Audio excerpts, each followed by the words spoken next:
submission from Shulagna Ghosh and Shubhankar Das. So we had to change the initial problem statement a little bit because of the availability of the data.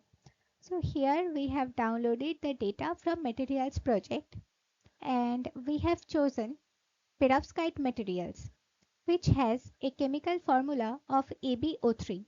So we could have found over 2500 materials in this material class. The data we have stored in a CSV file with its material ID, chemical formula, and properties like formation energy, band gap, energy above hull, total magnetic moment, etc.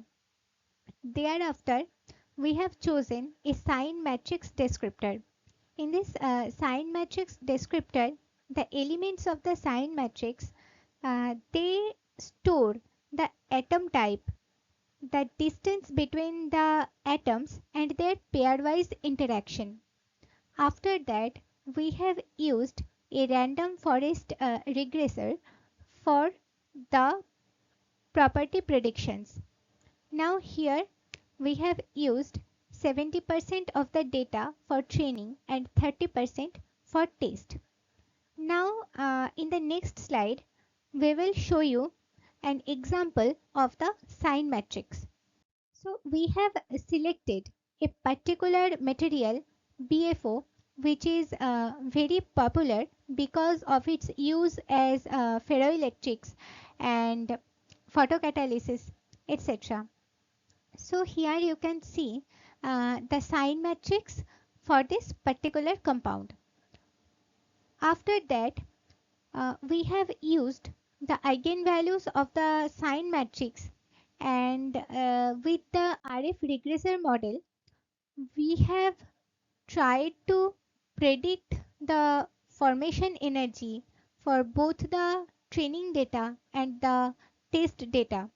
And as you can see from the R square value that this is in good agreement and the model is working well. But when we try to predict the band gap, uh, the R square value is poor and it fails both in case of the training dataset and the test dataset. Now, why this happens? Because the sign matrix descriptor that is quite simple.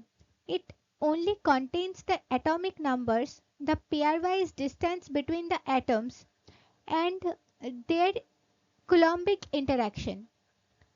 Now, formation energy, it is a relatively simpler quantity which is strongly dependent on the structure and the type of atoms, the lattice geometry, and the oxidation state of the atoms.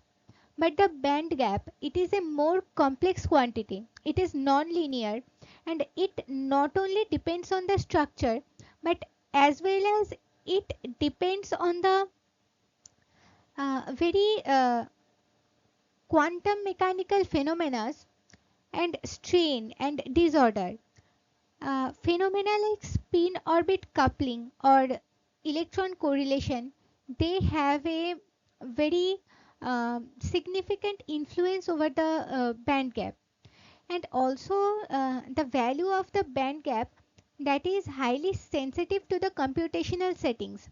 That is, in case of the DFT dataset, it may be dependent on whether which type of functional has been chosen or whether we have used a Hubbard parameter U with the DFT term.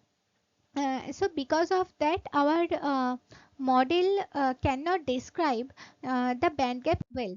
So up to midterm, we have done this much, and our future work plan is like to find a suitable descriptor that can predict the band gap and maybe that can be used to predict some other properties like magnetic moment, etc. also we are interested to use some other regressor models, and also we would like to maintain a documentation of this work which might be useful for our future. So that is all for the midterm purpose, and thank you.